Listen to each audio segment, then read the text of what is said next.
महाराज दशरथ का जन्म बहुत ही अद्भुत घटना है।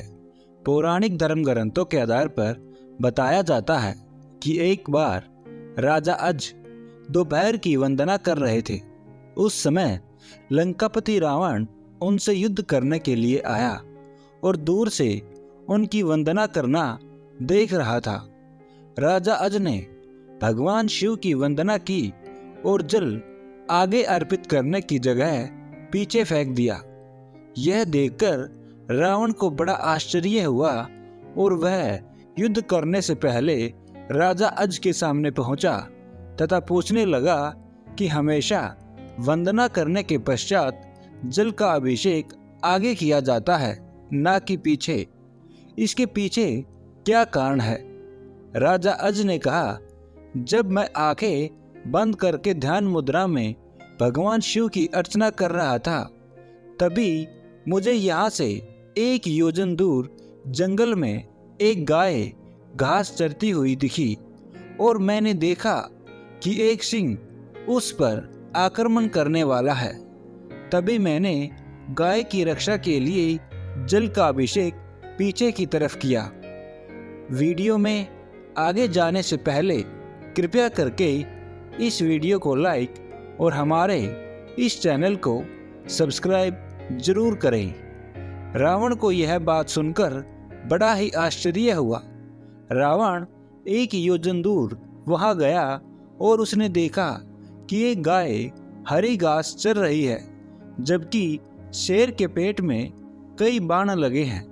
अब रावण को यह विश्वास हो गया कि जिस महापुरुष के जल से ही बाण बन जाते हैं और बिना किसी लक्ष्य साधन के लक्ष्य भेदन हो जाता है, ऐसे वीर पुरुष को जीतना बड़ा ही असंभव है और वह उनसे बिना युद्ध किए ही लंका लौट जाता है। एक बार राजा अज जंगल में भ्रमण करने के लिए गए थे तो उन्हें एक बहुत ही सुंदर सरोवर दिखाई दिया। उस सरोवर में एक कमल का फूल था जो अति सुंदर प्रतीत हो रहा था। उस कमल को प्राप्त करने के लिए राजा अज सरोवर में चले गए, किंतु यह क्या, राजा अज कितना भी उस कमल के पास जाते वह कमल उनसे उतना ही दूर हो जाता और राजा अज ने उस कमल को नहीं पकड़ पाया।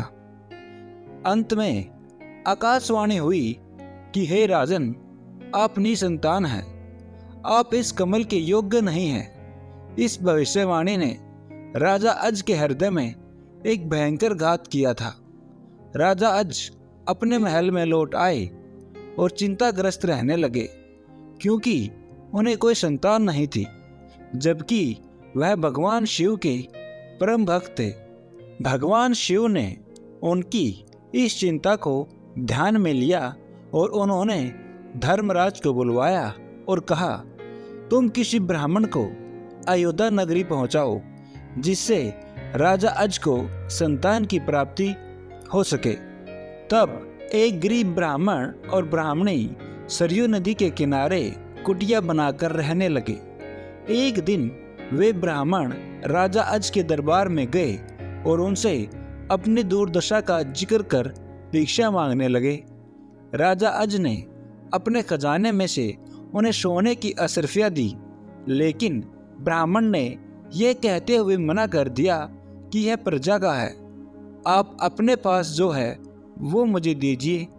तब राजा अज ने अपने गले का हार उतारा और ब्राह्मण को देने लगे, किंतु ब्राह्मण ने मना कर दिया कि यह भी प्रजा की संपत्ति है। इस प्रकार राजा अज को बड़ा दुख हुआ कि आज एक गरीब ब्राह्मण उनके दरबार से खाली हाथ जा रहा है।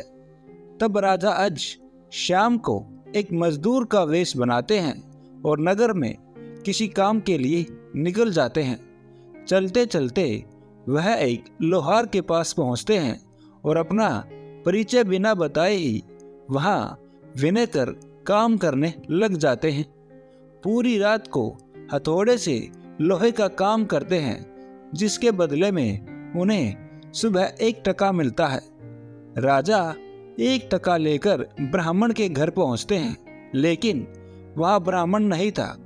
उन्होंने वह 1 टका ब्राह्मण की पत्नी को दे दिया और कहा कि इसे ब्राह्मण को दे देना।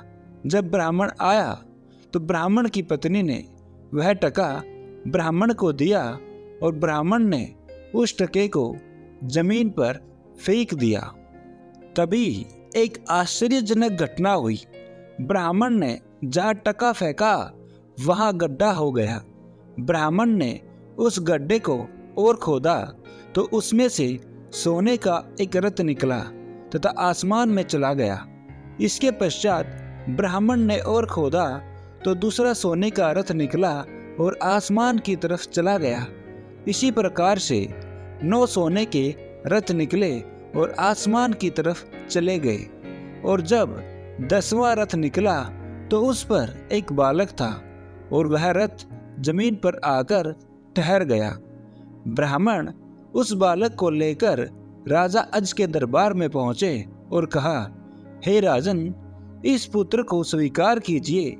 यह आपका ही पुत्र है जो 1 टका से उत्पन्न हुआ है तथा इसके साथ में सोने के 9 रथ निकले जो आसमान में चले गए, जबकि यह बालक 10वें रथ पर निकला, इसलिए यह रथ और यह बालक आपका है।